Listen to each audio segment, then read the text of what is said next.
It is a summation of more than 20 years of research on one subject, and that is, why do some people do so well in life, while so many more do not? And the first thing let's talk about is the magic word. The experts call it the most important word as far as the results we get from life are concerned in this or any other language. And that word is attitude. It is our attitude toward life which will determine life's attitude toward us.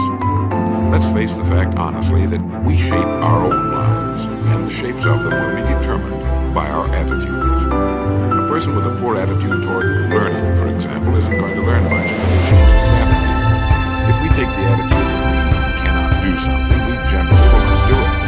An attitude of failure, and we're whipped before we start.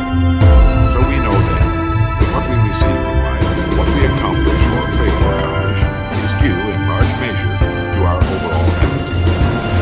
William James, Harvard University, the greatest discovery of my generation is that human beings can alter their lives by altering their attitude. And isn't it wonderful that we have this measure of control? Before we start talking about our attitude, let's talk about our attitude toward ourselves, since it is the attitude we take toward ourselves which determines our attitude. Now right here we know we're having a strange phenomenon. We're so familiar with ourselves, we tend to take ourselves for granted. We tend to minimize the things we can accomplish, the goals we can reach, and for some equally strange reason, believe others can accomplish things in our field which we cannot. There are literally millions of human beings living narrow, darkened, frustrated lives, living defensively, simply because they take a defensive, doubtful attitude toward themselves, and as a result, toward life in general. Many people are suspicious of and oppose change, yet change is the one thing in life on which we can absolutely count. People who stay young all the years of their lives not only welcome change, but see it for what it really is, new opportunity, new chances for further fulfillment. Attitude is a reflection, a result of a person's will. It is incalculably powerful. It can bring about marvelous results, but we need to train it patiently, day by day. Now let's talk about the attitudes of people who are successful. The top 5% of the people who go sailing through life from one success to another, and who even when they fail at something, shrug it off and head right out again. No matter who the person is or what he does, men and women in sales, business professionals, people in all the professions, wives and mothers, students, companies with the armed forces, public servants, men and women in the service of the race, working men and women in all fields of the day. Wherever you find a person doing an outstanding job and getting outstanding results, you will find a person with the right attitude.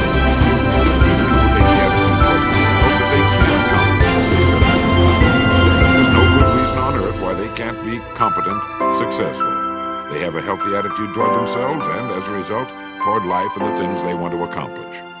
And because of this, they achieve some remarkable things, and they come to be called successful, outstanding, brilliant, lucky, and a lot of other things. They're quite frequently no more brilliant or outstanding than the majority of the people by whom they're surrounded. But they did develop the right attitude, and they found their accomplishments not too difficult, and many times surprisingly easy, simply because it seems that so few are really trying, really believe in themselves. Successful people come in all shapes and sizes and in widely varying degrees of intelligence, background, and so on. But they all have one thing in common. They expect more good out of life than bad. They expect to succeed more than they fail. If you want something worthwhile, take the attitude that there are a lot more reasons why you can have it than there are that you cannot, and set out to earn it. Go after it, work at it, ask for it, and 9 times out of 10, you will get it. Our environment is really a mirror of our mental attitude. If we don't like our environment, we have to change our attitude first. Now, the world plays no favorites. It's impersonal. It doesn't care whether we change it.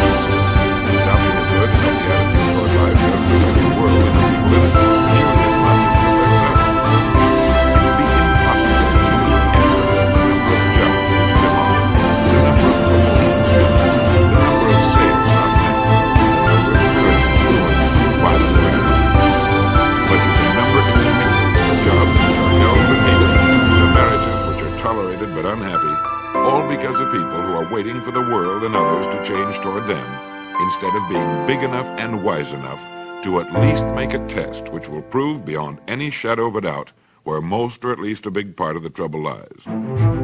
Studies made of the lives of literally thousands of successful people have shown that they radiate confidence, assurance, they expect success, and they get success.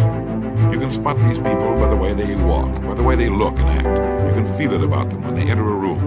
They may be short and fat, or tall and thin, or any combination in between, but they have about them the attitude of success. In the record Greener Pastures, I'll get into this next statement, but right now I want you to realize, if you don't already, that in 5 years or less, you can get right to the top of the work you're now doing. I know this, but the important question here is, do you know this? The minute you do know it, you'll have this right attitude I'm talking about. The easiest and most effective means of forming a good attitude habit is to begin to act as though you have a good, positive, expectant attitude toward life. That's right. Begin by constantly walk, act, and look as though you belong to this group. If you're already in the outline, you'll know what I mean. If you never tried it, just admit me and what I mean. Actions trigger feelings, just as feelings trigger action. Now, let me tell you that attitude beyond any shadow of a doubt. A good attitude will change a person's life as a darkened room into the bright light. Not long ago, I read a line which went, "Life is dull only to dull people." This is true, but it also could have read, "Life is interesting only to interesting people," or "Life is successful only to successful people." Now, what I'm trying to say is that you must first become mentally, from an attitude standpoint, that which you wish to achieve. A famous restaurateur was being interviewed by a reporter who asked, "When did you become successful?" He replied, "I was successful when I was sleeping on park benches because I knew what I wanted to do and that I would do it." In short, his attitude had been one of success, of expecting success long before the material, the tangible rewards of success had been earned. We'll get into this particular phase of Lead the Field in record number 3, A Worthy Destination. But for now, remember that a person must act, look, and because of these things, feel successful before the success he seeks can come. Chances are you know people who seem to be what others call lucky. All kinds of good and wonderful things seem to happen to them, and they give the impression of happily sailing through life, having a wonderful time and getting more accomplished in a year than most people do in 5. This has been figured out fairly scientifically, and if anyone will conscientiously go about the test I'm going to and stay with it every day with the possibility that this without failure, that person can join the small, happy, and extreme productive. He'll find himself becoming lucky as himself, and most of his problems will pretty well take care of themselves. Of this you can be sure. The results will be nothing short of amazing. But it makes no difference how good a person's attitude is or not has anything to do with the fun, and it's the small refinements upon something already good that makes it great. So here's the test. For the next 30 days, act toward the world, everything and everyone with whom you come in contact, with the attitude which represents the kind of results you want to achieve. That is, if the result you want is more success in what you're doing, act as though you are already in possession of the success you seek. If you want others to treat you with admiration and respect, treat others with admiration and respect first. Have you ever stopped to think of this? Every human being on earth is the most important human being on earth as far as he or she is concerned. You may never get anyone to admit it, but it's a fact. So for the next 30 days, treat every person with whom you come in contact as the most important person on earth, remembering as you do so that as far as that person is concerned, he is. Now, the reason I say treat everyone in this fashion is mainly because this is the way human beings ought to treat each other, and because it will help you form a habit that will bring you amazing, delightful results for the rest of your life. Have you ever noticed that the higher you go in any organizational value, the nicer the people seem to become? You see, the bigger the person, the easier it is to talk to, to get along with, to do business with. You know why? It's because he's got a good attitude, and people with the best attitudes just naturally gravitate toward the power. So for 30 days, act toward others in the world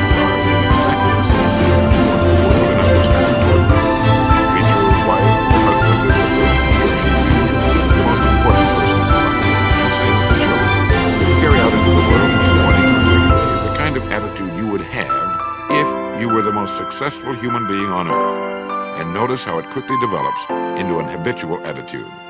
When a person does this, he should realize he has already placed himself on the road to what he seeks. He is right now in the top 5% of the people in this or any other country. He has prepared the ground and planted the seed. He has made of himself a magnet, an embodiment of that which he seeks. Before metal can be cast into a desired shape, the mold, the expectant receptacle, must first be fashioned. Before a building can be erected, the excavation must be made and the foundation laid. And before a person can achieve the kind of life he wants, he must become that kind of individual. He must think, act, talk, walk, and conduct himself in all of his affairs as would the person he wishes to become. He is then actually that person, and the things that person would have and do will naturally come to him. Almost immediately, a change begins. Irritation begins to frustrate, annoy, disappear. When some less informed individual gets through a bad time, stay on the track. When someone catches fire with his car or accident the other man, it shows that don't permit yourself to drop me as well. Pity. That's what he really deserves. That's the very group a person doesn't want to belong to. And if he acts like that, let's face it, he belongs with them. There's nothing in the world that men, women, and children want anything more than the feeling that they're important, that they're needed and respected. They will give their love, their affection, their respect, their business to the person who fills this need. So the magic word is attitude. And in summing up, a few points to keep in mind. 1. It is our attitude at the beginning of a task which, more than anything else, will affect its successful outcome. 2. It is our attitude toward life which determines life's attitude toward us. 3. We are interdependent. It is impossible to succeed without others. And it is our attitude toward others which will determine their attitude toward us. 4.